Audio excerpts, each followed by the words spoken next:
Hello friends, science के एक important video में मैं आपके सामने फिर से प्रस्तुत हुआ हूँ। चलिए वीडियो स्टार्ट करते हैं। पहला क्वेश्चन है, समुद्र जल के नीला रंग का होने का क्या कारण है? ऑप्शन है ए, समुद्र जल में अशुद्ध वस्तुओं द्वारा नीले रंग की रोशनी का अपवर्तन, पानी द्वारा रोशनी का छितराव, सी पानी द्वारा लाल रंग का अपवर्तन, या डी समुद्री पानी में संपूर्ण आंतरिक परावर्तन।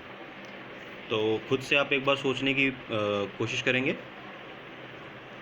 तो इसका राइट आंसर है बी, पानी द्वारा रोशनी का छितराव। नेक्स्ट क्वेश्चन सेकंड, किसके प्रयोग के जरिए धातु की उच्च शुद्धता प्राप्त की जा सकती है? ऑप्शंस हैं ए, थर्माइट प्रक्रिया, बी कार्बन न्यूनीकरण, सी हाइड्रोजन न्यूनीकरण, या डी विद्युत अपघटनी न्यूनीकरण। एक बार आप सोचने का प्रयास करेंगे। इसका राइट आंसर है डी, विद्युत अपघटनी न्यूनीकरण। नेक्स्ट क्वेश्चन, तीसरा प्रश्न है, निम्नलिखित में से कौन सा विकल्प मीथेन के उत्सर्जन का स्रोत नहीं है? ए मोटर वाहन, बी पशुधन, सी धान के खेत, या डी गन्ने के खेत। आप विचार करेंगे। इसका राइट आंसर है ए, मोटर वाहन। मोटर वाहन से मीथेन गैस नहीं निकलती है, मोटर वाहन से CO2 और SO2 गैस निकलती है, जबकि पशुधन, धान के खेत और गन्ने के खेत से मीथेन गैस निकलती है। चलिए नेक्स्ट क्वेश्चन की चौथा क्वेश्चन है ये हमारा, सार्वजनिक आपूर्ति हेतु पानी का pH मान किस श्रेणी का होना चाहिए या होता है? पहला ऑप्शन है 3.5 से 6.5, बी 6.5 से 8.5, सी 8.5 से 10.5, या डी 10.5 से 13। सोचने का प्रयास करेंगे। इसका राइट आंसर है बी, 6.5 से 8.5। चलिए बढ़ते हैं पांचवें प्रश्न की ओर।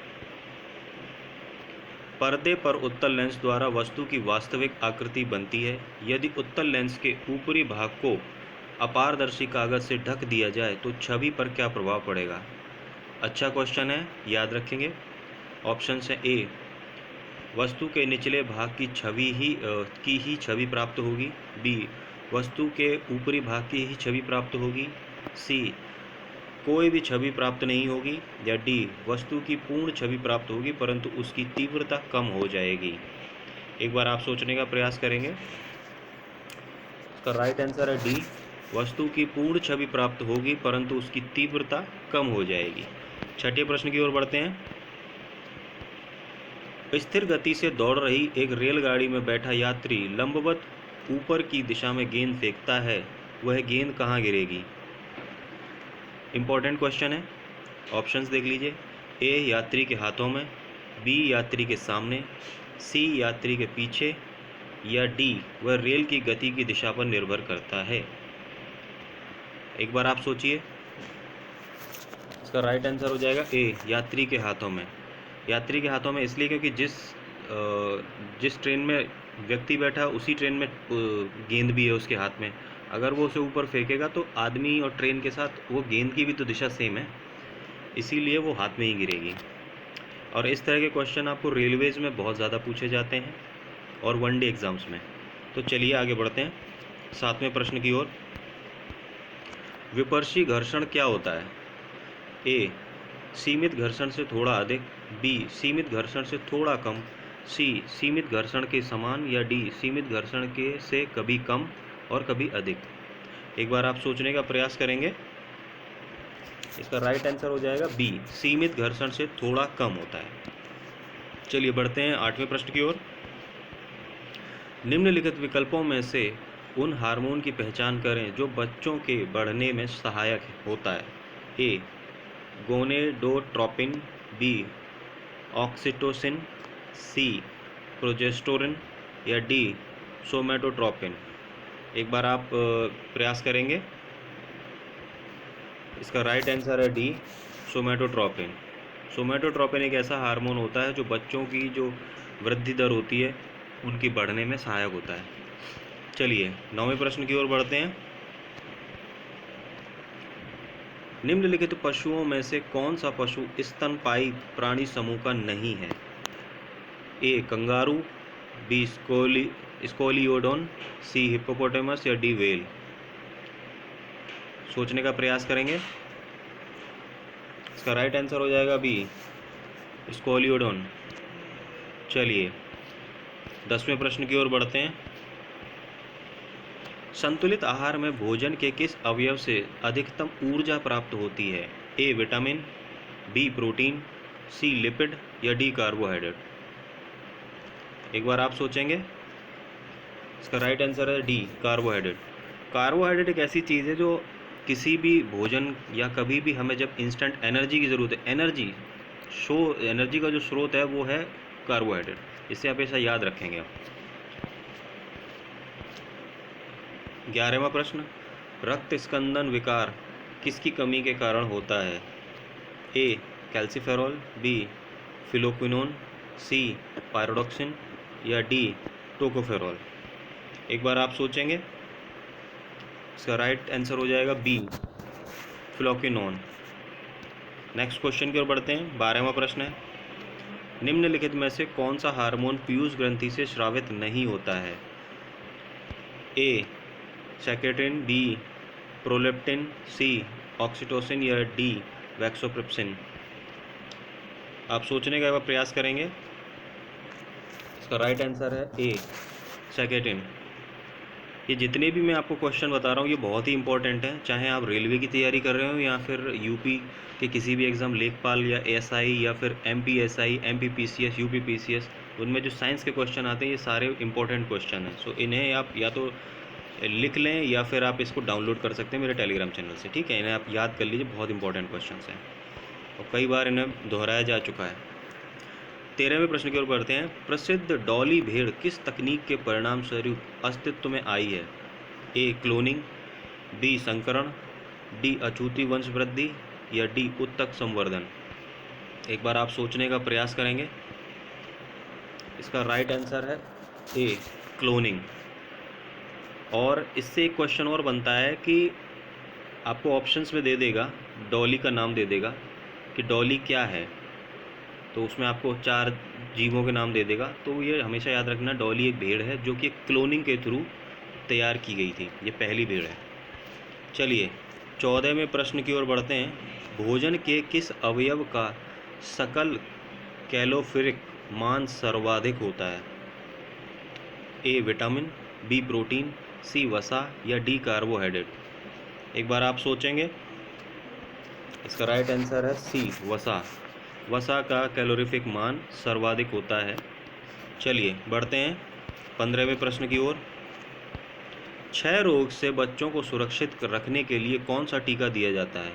ए बीसीजी, बी डीपीटी, सी डीटी या डी टीटी। ये मुझे लगता है आप लोगों में से काफ़ी लोगों को पता भी होगा। इसका राइट आंसर है ए बीसीजी।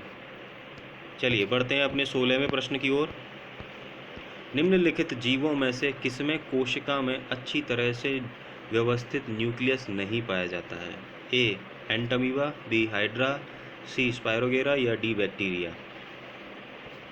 सोचने का आप प्रयास करेंगे। इसका राइट आंसर है डी बैक्टीरिया। बैक्टीरिया की जो कोशिका होती है उसमें न्यूक्लियस नहीं पाया जाता है, इसे आप याद रखेंगे। चलिए बढ़ते हैं आगे 17वें प्रश्न की ओर। डायनामाइट का आविष्कार किसने किया था? ऑप्शन है ए बेकेंल, बी अल्फ्रेड नोबेल, सी आवोगाड्रो या डी बेयर ने।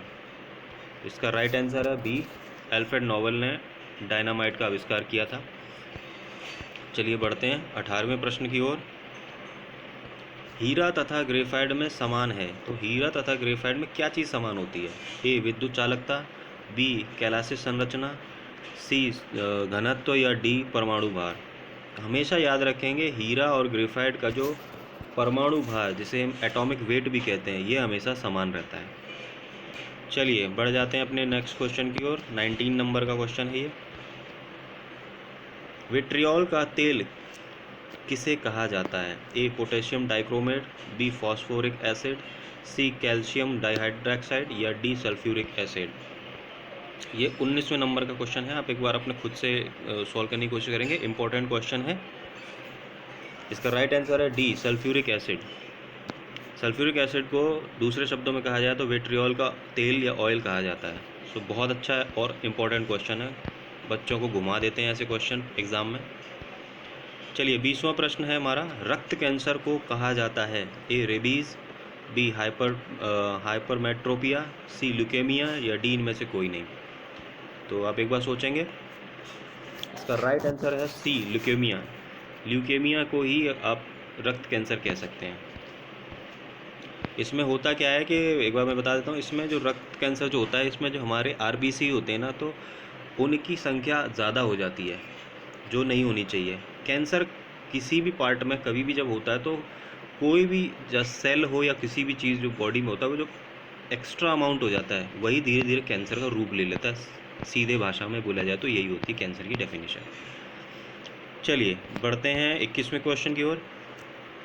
जब जल जमता है तो इसका घनत्व बढ़ता है, समान रहता है, घटता है या डी शून्य हो जाता है। एक बार सोचेंगे, तो जब जल जमता है तो इसका जो घनत्व होता है वो घट जाता है। और जब कोई बर्फ़ का टुकड़ा जो बर्फ़ आपने आइस क्यूब देखी होगी तो उसे हम क्या कहते हैं, वो क्या होता है, वो कार्बन डाइऑक्साइड यानी CO2 होता है, वो पूरा उसमें ऑक्सीजन नहीं होती है। तो ये भी क्वेश्चन बनता है, इसे आप याद रखेंगे, एक दूसरे से क्वेश्चन को रिलेट करने की कोशिश करेंगे। चलिए नेक्स्ट क्वेश्चन 22वां, रक्तचाप किस पर निर्भर करता है। रक्तचाप किस पर निर्भर करता है, ए सिस्टोलिक बल, बी हृदयी निर्गम, सी परिधीय प्रतिरोध या डी इनमें ये सभी। 22वां प्रश्न है, ध्यान रखेंगे, कोशिश करिए एक बार। तो इसका राइट आंसर हो जाएगा डी, ये सभी। ये इन सभी चीज़ों पर रक्तचाप हमारा निर्भर करता है। ठीक है, चलिए बढ़ते हैं 23वें प्रश्न की ओर। फैलोपियन ट्यूब को काटना और बांधना कहलाता है, क्या कहलाता है, ए ट्यूब टेक्टोनोमी, बी वैक्टोनोमी, स्टारलाइकेशन या डी हिस्टेरोटोमी। अच्छा क्वेश्चन है, ध्यान रखेंगे, सोचिए क्या कहते हैं। तो इसका राइट आंसर है ए ट्यूबेक्टोटोमी। तो इसको आप याद भी ऐसे रख सकते हैं कि फिलोपियन ट्यूब, तो ट्यूब से ही ऑप्शन शुरू हो रहा है, तो उस पर आप टिक लगा के आगे बढ़ जाइए। 24वां क्वेश्चन है, खाना पकाने के गैस में 90% से अधिक कौन सी गैस होती है, ए ब्यूटेन, बी मीथेन, सी हीलियम या डी सल्फर डाइऑक्साइड। अच्छा क्वेश्चन है, इसका राइट आंसर हो जाएगा ए ब्यूटेन। नेक्स्ट क्वेश्चन की ओर बढ़ते हैं, अंतिम क्वेश्चन 25वां, अल्जाइमर रोग किससे संबंधित होता है, ए गुर्दे से, बी आँख से, सी मस्तिष्क से या डी इनमें से कोई नहीं। एक बार आप सोचिए, इसका राइट आंसर है सी मस्तिष्क। अल्जाइमर जो रोग होता है वो मस्तिष्क से संबंधित होता है, और इस अल्जाइमर रोग में आदमी की जो याददाश्त होती है, जो उसे याद रखने की जो चीज़ें होती हैं जो दिमाग में, वो भूलता चला जाता है, तो इसी को अल्जाइमर कहते हैं। अक्सर ये बीमारी जो हमारे बुज़ुर्ग लोग होते हैं उनमें होती है।